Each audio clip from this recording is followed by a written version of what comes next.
पढ़ाई के साथ क्या होगा? अभी क्लास में है ना? कोई कंप्लेंट नहीं है?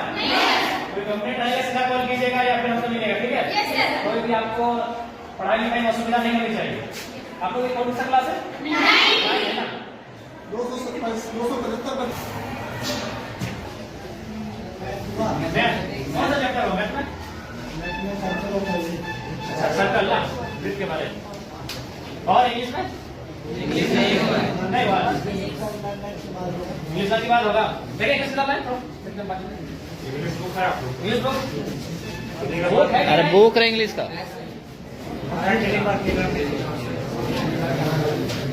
ठीक है, आप पढ़ाते तो सबसे पहले हमारी बात को आप लोग सुनिए। 10 में है ना? देखिए 10 में अगर आप हैं तो अभी ये महीना है दिसंबर का, आपके पास काफी कम समय है, इसलिए आपसे हम यही संदेश मेरा रहेगा कि आपको अभी यहाँ से पूरा अलर्ट रहना है। इसलिए बाबू साहब की देखिए अभी जनवरी आएगा, आप कुछ दिन पिकनिक में चला जाएगा, फिर मकर संक्रांति आएगा, फिर सरस्वती पूजा आएगा, तो हमारे पास अगर देखा जाए तो काफी कम समय है और आप अभी उस मुकाम में हैं जहां अपने आप को बढ़ाएंगे। इसलिए यहाँ से आप एक भी दिन अब आज के बाद ढील मत कीजिएगा। और एक बात, आप जो अभी तक पढ़ाई हुआ है, जैसी बातें सर लोग मेहनत की है, आप लोग पढ़े हैं, बहुत सारी चीजों को आप जाने हैं, उसको आप प्रैक्टिस कीजिएगा, रिवाइज कीजिएगा। जो चीजें अगर चूंकि अभी 10 में क्या है कि 10 के जो चूंकि इसके बाद जब आप कॉलेज जाएंगे तो वहाँ एक्सपीरियंस दिखेगा, लेकिन अभी आप ज्यादातर रट के याद करते हैं, कोई भी चीजें उसको रटते हैं, 4 बार 5 बार रटते हैं, तो उसके बाद भी अगर मान के चले आपसे भूल होता है तो उसको आप हाथ से प्रैक्टिस कीजिएगा, क्योंकि आप जितना पढ़ के रट के याद करोगे उससे ज्यादा आप हाथ से अगर लिखोगे ना 3 बार 4 बार तो उसको आप याद हो जाएगा। जो चीजें आपको लगता है कि नहीं इसको हम मेमोरी नहीं कर पा रहे हैं, याद नहीं कर पा रहे हैं, उसको आप कम से कम हाथ से प्रैक्टिस कीजिएगा, कई बार रफ लीजिएगा, उस रफ में 4 बार 5 बार लिखिएगा उस प्रश्न का उत्तर, तो आपको याद होने लगेगा। और एक बात सबसे महत्वपूर्ण याद रखिएगा, क्योंकि आप अभी अपने जीवन का सबसे महत्वपूर्ण उम्र में है, यही है ये जो एज होता है ना, ये इसको हम लोग टीन एज कहते हैं। हमको अपने आप को बनाना भी यही है और बिगाड़ना भी यही है। अब ये डिपेंड आप पे करता है। देखिए आपके माता पिता तो इस उम्मीद से आपको भेज रहे हैं कि मेरा बेटा वहां जाएगा, गुरु जी के सानिध्य में बैठेंगे, पढ़ेंगे तो पढ़ के आएंगे, लेकिन अब आप यहाँ क्या व्यवहार करते हैं ये आप पे डिपेंड करता है। तो इसलिए आप यहाँ 4 घंटा 5 घंटा 6 घंटा समय देते हैं, तो उस 6 घंटा का रिजल्ट आना चाहिए ना। मान के सपोज दैट अगर किसी भाई को अगर पढ़ने में मन नहीं लग रहा है तो मान के चलो वो 6 घंटा अगर सिर्फ ग्राउंड में दौड़ेगा तो इस राज्य के नंबर 1 धावक बनेगा कि नहीं? अगर वो पहाड़ नहीं चढ़ेगा, अगर वो गीत ही 6 घंटा प्रैक्टिस करेगा तो एक बेहतरीन गीतकार बनेगा कि नहीं? तो हमारे कहने का मतलब है आप यहाँ 6 घंटा समय दे रहे हैं, और जहां आप समय दे रहे हैं वहां से अगर कुछ रिजल्ट नहीं हासिल करेंगे तो फिर गलत बात है कि नहीं? तो इसलिए आप यहाँ 6 घंटा समय दे रहे हैं, अपना 5 घंटा आप समय दे रहे हैं, तो इसलिए यहाँ से आपको परिणाम हासिल करके जाना है, यहाँ से आपको रिजल्ट लेके जाना है। इस बात को आपको ध्यान में रखना है, ठीक है? बाकी आपको जहां असुविधा होगी आपके शिक्षक आपके प्रिंसिपल के साथ में ही, आपके विधानसभा के आपके एमएलए हम भी आपके साथ हैं, जहां हमारी आपको जरूरत पड़ेगी आप हमें बेहतर याद कीजिएगा, ठीक है? आज चूंकि समय का अभाव है तो 1 घंटे हम आपको ले लेते हैं, लेकिन समय का अभाव है, ठीक, इसको हमको संज्ञान में ठीक है।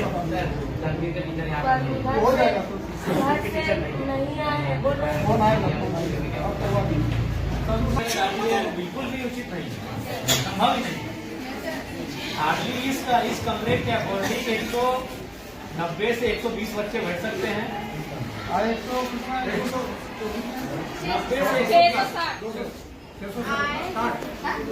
अभी 160 पढ़ाई लिखाई ठीक से कर रहे हैं ना?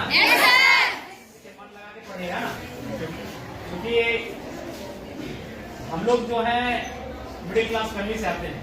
भले आपके प्रिंसिपल आपके साथ खड़े हैं, आपके एमएलए भी आपके साथ खड़े हैं, लेकिन हम लोग मिडिल क्लास फैमिली से आते हैं और हमारी पूंजी शिक्षा ही।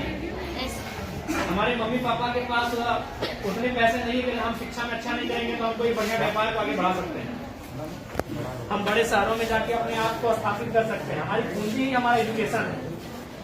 हम जितना बेहतर से यहाँ से निखर के जाएंगे उतना हम अपने आप को स्टेब्लिश करेंगे। इसलिए आप लोग किसी प्रकार का कोई कॉम्प्रोमाइज नहीं कीजिएगा।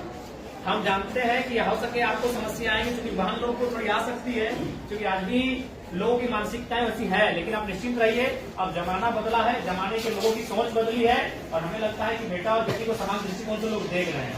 तो आपको भी कुछ मुश्किलें आएंगे तो उससे आपको पार करना है, और कभी शिकायत और समस्या को लेकर अपनी पढ़ाई से कम्प्रोमाइज मत कीजिएगा, इसी से कम्प्रोमाइज मत कीजिएगा। देखिए हम दूसरा का उदाहरण दे देंगे। आपके बीच आपके एमएलए खड़े हैं और हम आपको बताना चाहेंगे हम अभी भी स्टूडेंट हैं। अभी हम धनबाद विनोद बिहारी माधव विश्वविद्यालय से डॉक्टर ऑफ फिलोसफी के स्कॉलर हैं। ऐसा नहीं कि कंटिन्यू 2018 में हमारा एडमिशन है, बीच में 2 साल बाधित हुआ है, क्योंकि इसमें होता है कि साल में 1.5 साल में आपको प्रेजेंट करना पड़ता है अपना थीसिस। तो हम अभी भी कंटिन्यू हैं, क्योंकि हमने कभी एजुकेशन से कंप्रोमाइज नहीं किया। कभी आज हम आपके एज एमएलए के रूप में आपके बीच खड़े हैं और हमें तो लगता है कि आप कम से कम हमसे बेहतर परिवार से ताल्लुक रखते होंगे, क्योंकि हम उतना समय नहीं हम आपको अपनी घटना सुनाए, लेकिन संक्षिप्त में इतना बताना चाहेंगे कि हमने उस माँ ने हमें पढ़ाया है जिसने 28 साल की उम्र में अपने पति को खोया था। बाद में 28 ईयर हमारी माँ की आयु थी। हमारा जो छोटा भाई था वो मैंने गर्भ नहीं था, उसका जन्म भी नहीं हुआ, तो दुनिया उसने देखा नहीं, तो उस समय हमारे पिता को हमारी माँ ने खोया था। उसी साल हमारे दादाजी का भी देहांत हुआ था और ठीक उससे 2 साल पहले हमारी एक बहन और एक भाई, और उससे ठीक 1 साल पहले 1.5 साल पहले हमारे एक बहन का भी डेथ हुआ था। तो उस परिस्थिति में एक स्त्री ने हमारा परवरिश किया और आज आपके एमएलए के रूप में हम हैं। हमने कभी एजुकेशन से कम्प्रोमाइज नहीं किया है।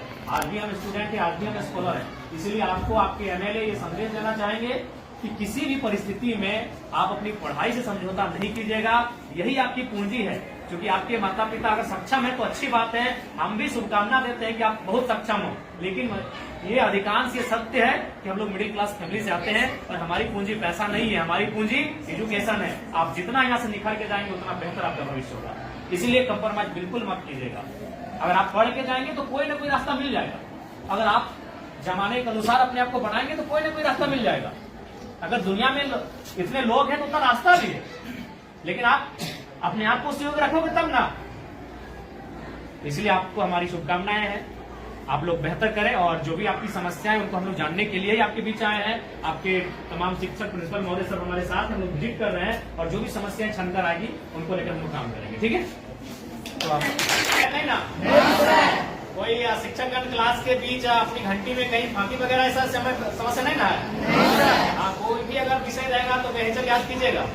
ठीक है, आपके पास हमारा नंबर है ना, आप बेहतर कॉल कीजिएगा 9031701930। हाँ, विद्यालय में जो पॉलिटिकल साइंस का टीचर नहीं, पॉलिटिकल साइंस का टीचर नहीं है।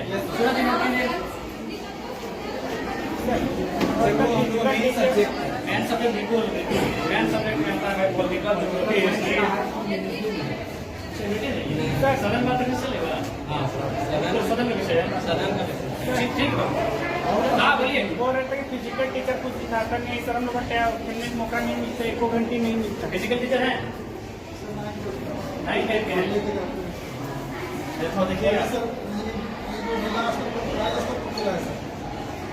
खिलाड़ी सभी तो शिकायत कर रहे हैं, खिलवाई अच्छा और इस बात में सब लोगों को टीचर कर रही है। नहीं लगता है। अभी आपकी माता शायद खेत में होंगी, मन लगाना पड़ता है, क्योंकि उनको मालूम है अगर हम खेती में मन नहीं लगाएंगे तो फसल नहीं होगा, फसल नहीं होगा तो परिवार का अनाज नहीं होगा। किसी को मन नहीं लगता है, जब धान काटने के लिए जाते पूछेगा मन लगता है?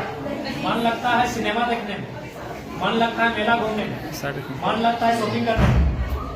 काम में मन नहीं लगता है, वहाँ लगाना पड़ता है, क्योंकि वही काम आपका पहचान है, वही काम आपका कर्म है, तो मन वहाँ लगाना पड़ता है। अभी आपका कर्म है, आपका शिक्षा अर्जन करना, ये आपका कर्म है, इसमें आपको मन लगाना पड़ेगा। और लगता है तो अच्छी बात है, अगर लगता है तो अच्छी बात है, और नहीं लगता है तो लगाना पड़ेगा।